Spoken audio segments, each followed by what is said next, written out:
IAS क्या होता है बेसिकली। तो लोग सोचते हैं सर मेरे सपने हैं, मैं मेरा करियर है। बेसिकली आईएएस अगर आप सोचते हैं तो ये माइंडसेट है, ठीक है, माइंडसेट है। अब माइंडसेट क्या होता है, मतलब आप कहेंगे माइंडसेट तो है ही है। तो हम लोग जनरली जो होता है जब आईएएस सोचते हैं कि हम सिविल सर्विसेज में जाना चाहते हैं, तो सर ये मेरा सपना है, मेरे माँ बाबू जी का सपना है, मेरी इच्छा है, ठीक है, हम ये तमाम तरह की चीज़ों के बारे में बात करते हैं। लेकिन एक्चुअली में आईएएस माइंडसेट है। माइंडसेट क्या होता है, माइंडसेट का जो सबसे पहला सेगमेंट होता है never give up. Never give up, ध्यान से इसको समझने की कोशिश करना जो बता रहा हूं। अभी आज से 2-3 महीने बाद लिख लेना, 2-3 महीने बाद तुम्हें बड़ी उलझन सी होने लगेगी, हर चीज़ में तुम्हें बुराई नजर आएगी। तुम्हें लगेगा यार तुम्हारा सिलेक्शन होगा कि नहीं होगा, यार मेरे से कुछ हो ही नहीं पा रहा है, मैं आंसर अच्छा आंसर लिख ही नहीं सकता, मेरे को याद ही नहीं होता, सर मैं रिवाइज ही नहीं कर पाता, सर सुबह जल्दी उठ नहीं पाता, सर बदन में दर्द होता है, देर तक पढ़ नहीं पाता, सर में दर्द होने लगता है, मेडिटेशन नहीं कर पाता, मैं थक जाता हूं, हर साल थक जाता हूं, हजारों की संख्या में मैसेज पढ़ते पढ़ते, सर मैं ये नहीं कर सकता, सर मैं वो नहीं कर सकता, सर मेरे से हो नहीं सकता।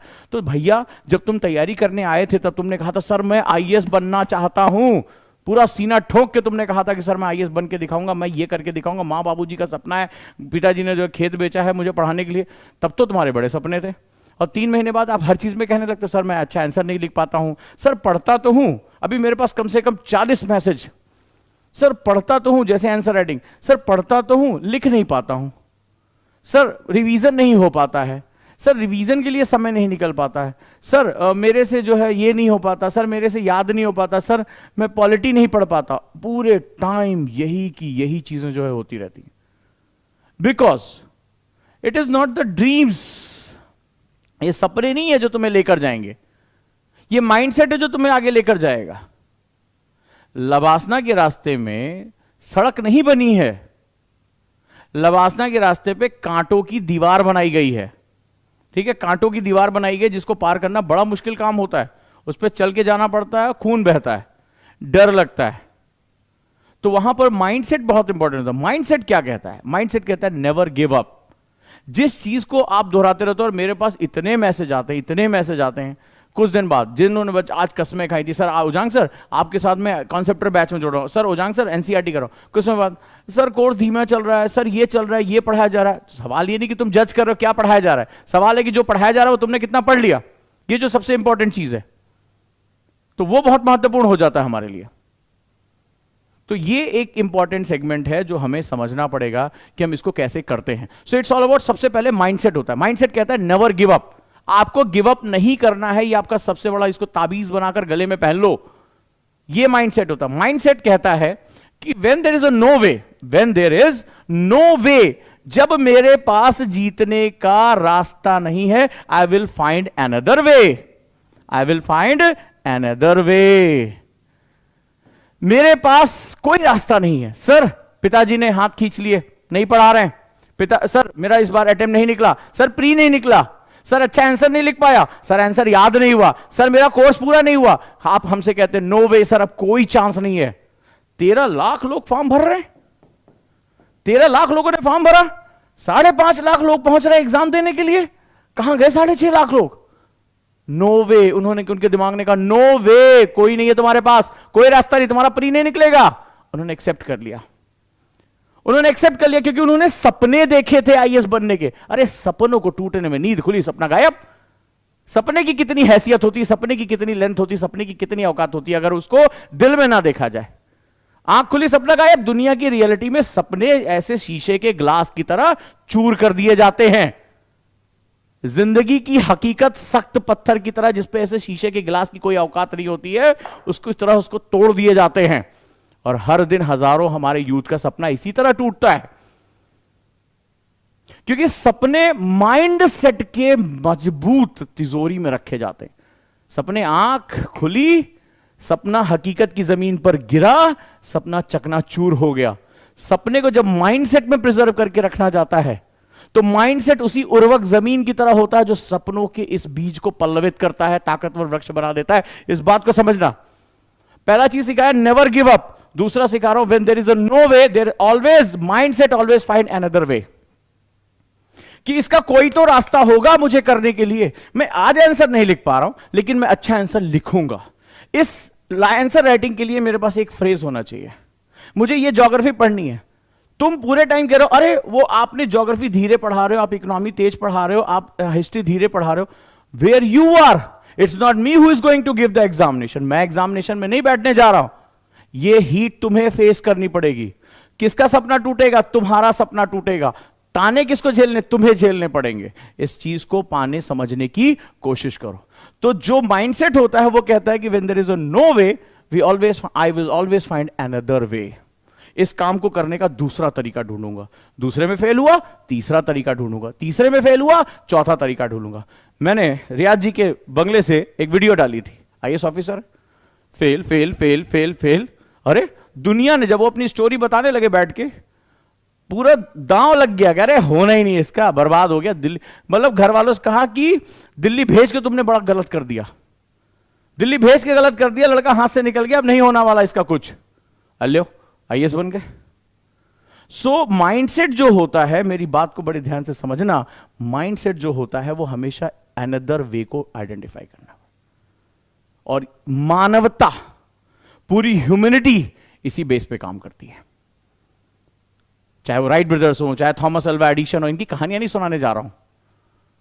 यह हमारी आयुषी, जिनकी वीडियो मैंने दिखाई, पूरी वीडियो आपके सामने आने जा रही है। यार आंखें नहीं है, जब इनकी वीडियो देखोगे तो तुम्हारी आंख से आंसू निकल आएगा, खुद पर शर्म आ जाएगी। जब उन्होंने अपनी चुनौतियां बताई हैं तैयारी करने की दिल खोलकर, तो तुम कहोगे यार ये आज आईएएस हो गई है, 48 रैंक निकाला है, कैसे इसने मेहनत की होगी। एक एक संघर्ष की दास्तान बताई है। आंखें ना होना इस परीक्षा में क्या दिक्कतें दे सकता है, आपको अंदाजा लगेगा। वो हीरो है इस समाज की, तो जरूर देखना उसके बारे में, तो समझना कि ये चुनौतियां कितनी बड़ी हैं, कितनी बड़ी हैं। तो माइंडसेट कहता है फाइंड अनदर वे। और अब जब आईएएस मुझे जाना है, तो अब मेरे पास कुछ चीजें होनी चाहिए। जैसे सबसे पहले मैंने क्या कहा? माइंडसेट। क्या बताया? Never give up. हार भी कहे प्रभु तुम्हारे सामने असंभव कह रहा है कि भैया हम तुम्हारे हो गए, ले जाओ यार यूपीएससी। दूसरा, फाइंड अनदर वे। माइंडसेट क्या कहता है? एक कहेगा सर मेरे पास टाइम नहीं है, मैं कैसे पढ़ाई करूं, मुझे नौकरी पे जाना पड़ता है, कॉलेज जाना पड़ता है। माइंडसेट कहेगा कोई बात नहीं बेटा, सोने का टाइम तो कम हो सकता है, कोई बात नहीं बेटा, दोस्तों के साथ बाद में मिल लेंगे, आईएएस बन जाएंगे और मजा आएगा। तो जो माइंडसेट होता है वो असंभव, वो कहता है कि इम्पॉसिबल जैसा कोई शब्द ही नहीं है। ठीक है, वो इम्पॉसिबल शब्द को माइंडसेट जो होता है वो चश्मा ही अलग हो जाता है, उसका चश्मा अलग हो जाता है। वो इम्पॉसिबल को ऐसे पढ़ता है, ठीक है, जैसे तुम्हारे सामने लिखा और यूपीएससी इम्पॉसिबल है, तैयारी करना इम्पॉसिबल है, मैं गरीब का बच्चा हूं इम्पॉसिबल है। तो क्या करता है ना, माइंडसेट जो होता है वो चश्मे का लेंस चेंज कर देता है। वो पढ़ता है अरे ये तो लिखा है आई एम पॉसिबल, ऐसे लिखा, वो ऐसे पढ़ता है इम्पॉसिबल को, वो कहता है आई एम पॉसिबल, वो ऐसे पढ़ना शुरू कर देता है इम्पॉसिबल को। तो वो क्या करता है, सिचुएशन को चेंज कर देता है। तो सबसे पहले अगर किसी चीज पर तुम्हें काम करना है तो माइंडसेट पे काम करो। और ये ऐसा मत सोचना कि आज तुमने सोच लिया, आज ये वीडियो देख लिया, आज तुम बहुत एक्साइटेड हो गए और तुमने कर लिया। ये हर दिन सुबह उठने के बाद, हर दिन अपना पैर जमीन पर रखने से पहले, बिस्तर से उठने के बाद, अपना मोबाइल देखना बंद करके सिर्फ 5 मिनट बिस्तर पे बैठे बैठे एफर्मेशन करो अपने माइंडसेट को, और पूरे दिन भर की चुनौतियों की कल्पना करो। पहले देखो कि आज मेरे सामने क्या क्या चुनौतियां होंगी। आज नौकरी पे जाना है, आज सामान बेचना है, आज घर के काम करने हैं, कोई गृहिणी है उसको पूरे परिवार का जो है वो सुख दुख देखना है। उसके बाद कहना कि ये मेरे रास्ते में रुकावट नहीं बनेगी, इसके बावजूद भी आज मैं पढ़ने का टाइम निकालूंगा या निकालूंगी। ये बात ध्यान रखना, माइंडसेट 5 मिनट, उसके बाद अपना फोन हाथ लगाना। ये रोज के रोज रोज के रोज रोज के रोज। तुम्हें क्या लगता है किसान सिर्फ एक बार जमीन में जो है बीज छींट के चला आता है और फसल अगले दिन लहला जाती है? अरे उसकी जो है वो निराई करता है, खाद डालता है, पानी डालता है, फिर निराई करता है, फिर खाद डालता है, फिर पानी डालता है, अपना पसीना और खून उसमें मिला देता है, तब जाकर फसल तैयार होती है। और तुम अपनी जिंदगी बदलना चाहते हो, अपना करियर बदलना चाहते हो, अपना माइंडसेट तुम नहीं बदल पा रहे हो, और तुम सोचते हो कि एक बार अफर्मेशन कर लिया, डायरी में एक बार लिख लिया तो तुम्हारा माइंडसेट चेंज हो जाएगा। रोज के रोज रोज के रोज इसमें गुड़ाई करनी पड़ेगी, इसको उर्वरक करना पड़ेगा, इसको नर्चर करना पड़ेगा, तब कहीं जाकर यह माइंडसेट चेंज होता है। चेतन और अवचेतन के बीच में लिंक होता है। तुम्हारे सपनों में परिवर्तन आना शुरू हो जाता है। तुम जमीन जो हकीकत है, रियलिटी है, उस बेसिस पे सपने देखना शुरू कर देते हो। तो यहां पर ध्यान रखने की कोशिश करना, हम कौन है और हम क्या काम कर सकते हैं। सो ये सबसे इंपॉर्टेंट सेगमेंट है। दूसरा, आईएएस के लिए मुझे चाहिए स्किल सेट। स्किल सेट चाहिए, स्किल सेट चाहिए। पेन पेपर रेडी है? चलो, क्या क्या स्किल सेट लिखा बता देता हूं। सबसे पहले तो माइंडसेट के तैयार होने के साथ साथ तुम्हें अपना मकसद हमेशा पता होना चाहिए। क्या होना चाहिए पता? मकसद, एम। मैं आईएएस क्यों बनना चाहता हूं, इसको दिमाग में बिठा लो। जब आप पूछते हो कि मैं आईएएस क्यों बनना चाहता हूं, और उसको तुमने माइंडसेट के साथ जोड़ दिया और नेवर गिव अप प्रक्रिया में घुसेड़ दिया, अनदर वे ढूंढना सीख लिया, और इंपॉसिबल को पॉसिबल के चश्मे से देखना शुरू कर दिया। जहां लोग घबरा रहे होंगे, अरे यार बहुत कठिन है, अरे यार इस बार हिस्ट्री बहुत कठिन है, मुस्कुराते हो, अच्छा कठिन आई है, इसका मतलब मेरा चांस बढ़ गया, कंपटीशन कम हो गया। एक कहेगा बहुत टफ है यार, यूपीएससी बहुत टफ क्वेश्चन पूछता, भाई मेरे करंट अफेयर्स बहुत टफ आता है। और एक कहेगा वाह टफ आता है, बहुत बढ़िया बात है, इसका मतलब है कि हर कोई इसका पेपर नहीं कर पाएगा, यानी अगर मैं सही डायरेक्शन में मेहनत करूं तो मेरे लिए कंपटीशन कम है। वो जो नंबर सर ने बताया है 13 लाख लोग फॉर्म भरे, वो केवल नंबर है, कंपटीशन नहीं है। तो वो लोगों की संख्या को कंपटीशन नहीं मानता। जो माइंडसेट वाला होता है वो लोगों की संख्या को बोलता है अरे सिर्फ भीड़ है यार, कंपटीशन तो केवल कुछ लोगों से जो मेरी जैसे माइंडसेट के होंगे, केवल उनसे मेरा कंपटीशन है। और जिस दिन तुम्हारा ये दृष्टिकोण बदल गया ना, तुम चाहे आईएएस की तैयारी कर रहे हो, चाहे कोई नौकरी ढूंढ रहे हो, जिंदगी में कोई काम करना चाहते हो, यकीन मानो जिंदगी तुम्हें इतनी मजेदार लगने लगेगी, जिंदगी तुम्हें इतनी मजेदार लगने लगेगी, हर चैलेंज से कहोगे आहा आज चैलेंज नहीं मिला, मजा नहीं आ रहा है। जैसे कोई लत हो जाती है कि आज ये चीज मुझे मिलनी चाहिए, उसी तरह तुम चैलेंज के लिए भूखे रहोगे। किसी दिन तुम्हें चैलेंज नहीं मिलेगा तो खोपड़ी खुजलाओगे, अरे यार आज कोई मुसीबत नहीं आई, आज कोई चैलेंज नहीं आया मेरे सामने, अरे मैं दिखाऊं किसको दुनिया को कि मैं कौन हूं। तो ये होता है माइंडसेट, अभूतपूर्व शक्ति तुम्हारे अंदर पैदा करके रख देता है। हमें सपनों को पालना बताया जाता है, हमें सपनों को कहना बताया जाता है, हमें माइंडसेट चेंज करना नहीं बताया जाता है। और इसीलिए कारण होता है, मैं साल दर साल देखता हूं इतने उत्साही बच्चे आते हैं, पहले महीने वो नोट्स बनाया, वो आंसर राइटिंग किया, खूब कम्युनिकेशन, धीरे धीरे मैं उसको देखता हूं यार ये बच्चा गायब कहां हो गया। 3 महीने 4 महीने बाद क्लास से विलुप्त हो जाता है अचानक से। फिर उसके बाद कई दिन बाद मैसेज, सर बहुत दिन बाद मैं क्लासेस में लौटा हूं। अच्छा बहुत बढ़िया, स्वागत है आपका। सर कहां से शुरू करूं? 6 महीने बाद ये स्टूडेंट मुझसे पूछ रहा है कहां से शुरू करूं। अरे इसने सिर्फ अपना करियर नहीं खाया, अपने मां बाप के सपने भी बेच के आया। तो तुम्हें बार बार शुरू क्यों करना पड़ रहा है? एक यात्रा तुम पूरी नहीं कर सकते हो, क्यों हाफने लगते हो, क्यों खरगोश की दौड़ लगा रहे हो यार? इस रेस में आज भी कछुआ ही जीतता है। इसी बात को समझने की कोशिश करो। स्किल सेट की बात करता हूं, मकसद, एम। इसके बाद आप सबसे बड़ी बात, आप राइटिंग कैसे करते हैं। जैसा मैंने बताया आपको राइटिंग स्किल, आप रीडिंग कैसे करते हैं, क्या पढ़ने की आदत है? इससे पहले तो मैंने कुंजी पढ़ी थी, इससे पहले मैंने जो है वो फुटपतिया किताबें पढ़ी थी, आज ओरिजिनल किताब पढ़नी पड़ी है। तो बच्चा मुझसे जानते क्या पूछता है, पूरी क्लास पढ़ाई, LWMI बेस पढ़ाया, टीचर खुद, आज के ज़माने में जहाँ हर चीज़ कॉपी आप इशू कर सकते हैं, आप स्लाइड पे पढ़ा रहे हैं, एक टीचर खुद LWMI नोट्स बना, उसके बाद कहते हैं सर इसका वीडियो मिल जाएगा क्या? तो तुम क्या 1 घंटा क्लास में बैठ के सुरती पीट रहे थे? जब तुम्हारा टीचर खुद अपने हाथ से नोट्स बनाता है, LWMI सिखा रहा है, तुमसे कह रहा है एक्टिव स्टडी करनी है, 1 घंटा पढ़ाने के बाद तुम कह रहे हो सर इसका नोट्स मिल जाएगा, इसका PDF मिल जाएगा, तो 1 घंटा क्या भैया तुम खैनी पीट रहे थे कि हाँ उजांग सर ठीक है पढ़ा रहे हैं आज geography. So this is the mindset, you are not here to utilising your time. तुम न रीड कर पा रहे हो, न एक्टिव स्टडीज का पार्ट हो, तुम्हें सब कुछ कल पर टालने की आदत हो गई है। अरे आज सुन ले, बतियाते अच्छा है, बतियाते बहुत अच्छा, हाँ भैया हाँ ठीक है बढ़िया, हाँ ज्योग्राफी पढ़ा रहे, हाँ कोनो जो पृथ्वी के बारे में बता रहे हैं, कल पढ़ लेंगे, अभी आज का आज ही तो शुरू की है आईएएस की तैयारी, पहले दिन इतना पढ़वा दोगे कहाँ हमसे, मर जाएंगे, दिमाग फट जाता है बाबू, बहुत प्रेशर नहीं लेना चाहिए। ऐसी सी बातें आप करते हो, जबकि तुम्हारी जिंदगी तो घंटों में अब रह गई है, मिनटों में रह गई है, तुम्हारे लिए कल है ही नहीं, tomorrow never comes.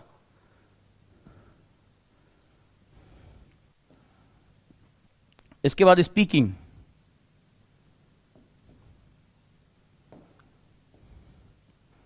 Notes making, revision, इन पर आपको बहुत ज्यादा ध्यान देने की जरूरत। और सबसे बढ़कर है attitude, how you see the things, attitude, which is very very very very important. अब ध्यान से इस बात को सुनना, इस बात को समझने की कोशिश करना मैं तुमसे क्या कह रहा हूं।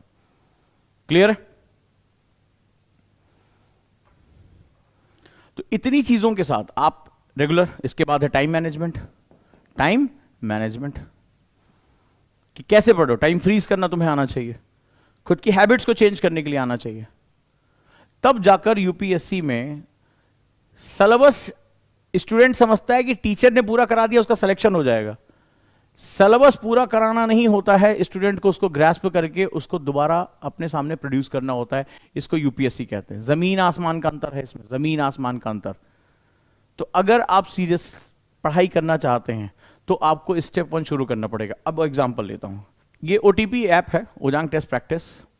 तो मैंने अपनी असाइनमेंट यहां दे दी है, मैं असाइनमेंट दे देता हूं, आप आएँ और इसमें काम करें।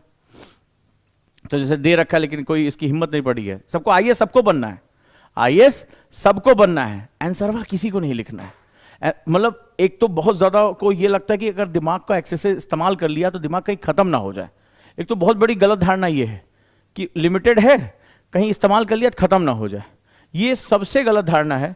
मान लीजिए मैंने ओटीपी ऐप पे आपको कुछ क्वेश्चन दिए, भारतीय उपमहाद्वीप में जल संरक्षण विधियों के महत्व का विवरण दीजिए, वर्तमान संदर्भ में उसका मूल्यांकन करें। Explain the importance of water conservation method in Indian subcontinent, evaluate them in the present context. ये क्वेश्चन मैंने अपने असाइनमेंट में दे रखा है। कितने लोग इस पर अपने विचार रख सकते हैं? अब आप कहेंगे साहब हमने पढ़ा नहीं, तुम्हारे घर में ये तो होगा, बचपन से पानी पीते चले आ रहे हो। तो पानी बचाने की बात हो रही है, कंजर्वेशन मेथड, भारतीय उपमहाद्वीप में यानी पाकिस्तान और बांग्लादेश दोनों को मिला लें, तो तुम भैया जल संरक्षण कैसे करना चाहते हो? तुम कहोगे नहीं साहब इसके लिए तो हमें बहुत गहराई से पढ़ना पड़ेगा। सेकंड क्वेश्चन के लिए मुझे पढ़ना पड़ सकता है, फर्स्ट क्वेश्चन तो सिर्फ मेरे अनुभव के आधार पर है। कितने लोग ये पॉइंट लिख सकते हैं? कितने लोग ये पॉइंट लिखना चाहते हैं? ये बड़ा महत्वपूर्ण हो जाता है। तो आईएएस सभी बनना चाहते हैं, लेकिन आईएएस की रिक्वायरमेंट, अब आप कहोगे सर अभी तो मैंने कल ही एडमिशन लिया कॉन्सेप्टर बैच में, और आप कॉन्सेप्टर बैच में अभी एडमिशन लिया, सर आप मुझे बताइए इसको मैं कैसे लिखूं? अच्छा मैंने पूरा एक ऐप बना दिया जिसमें खूब दबादब क्वेश्चन है, ऑब्जेक्टिव क्वेश्चन, मेंस का क्वेश्चन, करंट अफेयर्स का क्वेश्चन, मेरे असाइनमेंट है, मेरे टीचर्स के असाइनमेंट है, इसमें सब कुछ है इसमें। अब सब कुछ है तो क्या किया जाए? सर अभी कहां, अभी तो फर्स्ट ईयर निकल जाने दीजिए, थोड़ा सा जीवन जी लेने दीजिए, जवानी के मजे लेने दीजिए, उसके बाद देखेंगे हम, मतलब खेल कूद, अभी वाटर पार्क जाना है, सब कुछ करना है, कहां अभी अब करेंगे? तो हमें ये नहीं समझ में आ रहा कि जल संरक्षण विधियां क्या है, पानी को बचाने के लिए हम क्या टेक्निक यूज कर रहे हैं। अपने घरों को देखो, अपने समाज को देखो, तुम्हें अपने आप पता चल जाएगा क्या कर रहे हैं, राइट? और उसका मूल्यांकन करें कि जो हम कर रहे हैं वो सही कर रहे हैं। क्यों? घर में भैया आरओ लगा है कि नहीं? सबके लगा है। अब आरओ का फैशन आ गया है। आरओ में जब तुम साफ पानी निकालते हो तो तुम उतना ही पानी तुम देखते होगे कि वो नाली में चला जाता है, प्रोसेस वाटर है वो, साफ पानी चला जाता है। आप अंदाजा लगाइए कि इससे हम पानी, अगर हम 20 लीटर पीने का पानी इस्तेमाल करें तो 20 लीटर पानी हम जो है क्या कर देते हैं, नाली में डाल देते हैं। तो क्या हमारे पास जल संरक्षण विधियां हैं? नहीं है, नहीं है। और ऐसी कंडीशन में हमारे लिए क्या होगा? ऐसी कंडीशन में हमारे लिए चीजें बहुत मुश्किल हो जाती हैं। हमसे 20 मिनट नहीं निकल रहा और हम आईएएस टॉप करना चाहते हैं। लोग लिखते हैं, लिखे होगे पक्का, अपनी किताब में लिखे होगे, ऊपर अपना नाम लिखे होगे, आगे लिखे होगे भारतीय प्रशासनिक सेवा आईएएस 2024, 2025, 2026। तो ये भी लिख लो अनंत काल कि नहीं ये बनोगे। ये तो तुमने लिख लिया उस पे, लेकिन उसकी जो जरूरतें हैं वो तुमसे पूरा नहीं हो पा रहा है। हर तीसरे चौथे दिन तुम आज नोटिस करके देखना, डायरी लेके बैठना, हर जैसे 2-3 महीना तैयारी का बीतता है, तुम किसी भी एकेडमी में पढ़ते हो, इससे मुझे मतलब नहीं है, जैसे 2-3 महीना बीतता है, सर आंसर राइटिंग बहुत कठिन है, ऐसे मुंह बना पहले जैसे बनाओगे जैसे लग रहा है कि क्या मतलब बोलने वाले हो कि राह की सारी इंटेलिजेंस तुम्हारे पास आ गई है, पाकिस्तान को आज तुम जो है 2 टुकड़ों में बांट के रहोगे, ऐसा मुंह बनाते हो। सर एक बात कहें? हाँ बोलो सर। वो समझ नहीं आ रहा है आंसर राइटिंग कैसे सीखें। कई बार मन करता है बोल दें कि जो कमर भर पानी में एकदम सर के बल खड़े हो जाओ और फिर कोशिश करो लिखने की, हो सकता है कि दिमाग में जो है गंदगी वो धुल जाए और तुम लिख पाओ। सोचते हैं छोड़ो यार, हाँ इसे हम बोल नहीं सकते हैं। तो मतलब आंसर कैसे लिखें, तो मतलब वो ये जानना चाहते हैं कि गुरुजी कोई ताबीज वाबीज है कि नहीं है, कोई पुड़िया उड़िया रखे हो ऐसी जिसको खिला दो, हमें घुटा दो। भारत चमत्कारों का देश तो हमेशा रहा है कि हम घोट लें और जब सुबह उठे तो हनहना के, जैसे हमारा पेन वैसे नहीं, जादू की तरह, जैसे वो हैरी पॉटर की कलमियाँ चलती थी वैसे जो है कलम चलनी शुरू हो जाए, अध्याय धका धक ऐसा लिखे, मतलब ऐसे सोचते रहो लिखते रहें, यही चाहते। सर वो रिवीजन नहीं होता है। कहाँ है भाई, कनपट्टी कोई बंदूक रख देता है, किताब कोई फाड़ के चला जाता है, आंखों पर कोई पट्टी बांध देता है, सर रिवीजन नहीं हो पा रहा है। ये बोल रहे हो कि मेरे से रिवीजन मैं करना नहीं चाहता हूँ। फिर उसके बाद कहते हैं सर क्वेश्चन में गलत हो जाता है, कुछ यादें नहीं रहता है, बहुत टेंशन आ गए हम सर। कहाँ है भाई, कहाँ टेंशन आ गए हो? Because you are not trained for your mind set, तुमने काम ही नहीं किया फंडामेंटल पे। और फिर क्या होता है, पहले जब आते हो पहले महीने तुम IAS हो, फिर दूसरे महीने तुम ये कहते हो, जब 4 महीना बीतता है तो कहते हो यार मेंस भी लिख लिए ना, गांव देहात में बड़ा मजा आ जाएगा, चारों तरफ हो जाएगा मेंस लिखे, मतलब तुम कहना चाहते हो इस बार नहीं निकलेगा। फिर जब कुछ दिन और बीतता है बोलते हैं अरे सोच रहे हैं PCS का फॉर्म भर दे, पिताजी कह रहे थे नौकरी वही पक्की कर लो, फिर उसके बाद अपना कंपटीशन देते रहना। हाँ ऐसे ही होता है ना। फिर 1-2 जब साल भर बीत जाता है, अरे यार कोई प्रथम प्रयास में थोड़े ना IAS निकाल पाता है, फर्स्ट अटेम्प्ट तो देखने के लिए होता है पेपरवा आ कैसा रहा है ना, ऐसे ही होता है ना। रीजन यही है, this is the fundamental of preparation.